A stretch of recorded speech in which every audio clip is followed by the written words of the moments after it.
రానున్న పార్లమెంట్ ఎన్నికల్లో TRS party అభ్యర్థులు విజయం సాధిస్తారని తెలంగాణ మాజీ శాసన సభాపతి బాన్స్వాడ ఎమ్మెల్యే పోచారం శ్రీనివాస్ రెడ్డి అన్నారు.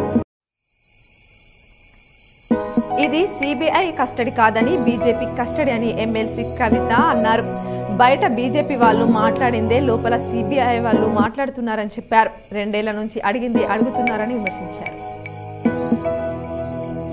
K6 వార్తకు జిల్లా కలెక్టర్ స్పందించారు. అతి పురాతనమైన చరిత్ర కలిగిన సిర్నాపల్లి గ్రామంలోని మెట్ల బావిని ఉపాధి హామీ కూలీలతో శుభ్రపరచడంతో గ్రామస్తులు సంతోషం వ్యక్తం చేశారు. సిరికొండ మండల కేంద్రంలోని ప్రైవేట్ ఫంక్షన్ హాల్లో కాంగ్రెస్ పార్టీ విస్తృత స్థాయి కార్యకర్తల సమావేశంలో పార్లమెంట్ అభ్యర్థి టి జీవన్ రెడ్డి పాల్గొన్నారు. కాంగ్రెస్ పార్టీలో చేరిన పలు వివిధ గ్రామాల పార్టీలకు చెందిన నాయకులు పార్టీలోకి rural doctor MLA Bhupathi Reddy ఆహ్వానించారు. పార్లమెంట్ ఎన్నికల్లో భాగంగా నిర్మల్ జిల్లా కేంద్రంలో బీజేపీ ఇంటింటి ప్రచారాన్ని ప్రారంభించింది.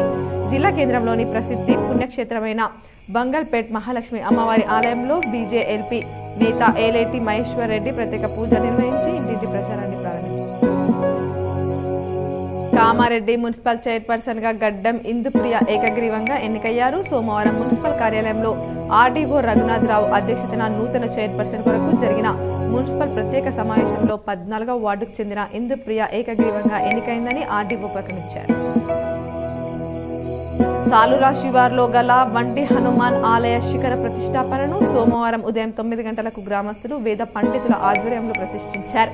పండితులు ఒంటి హనుమాన్ ఆలయం యొక్క గొప్పతనాన్ని గురించి భక్తులకు వివరించారు.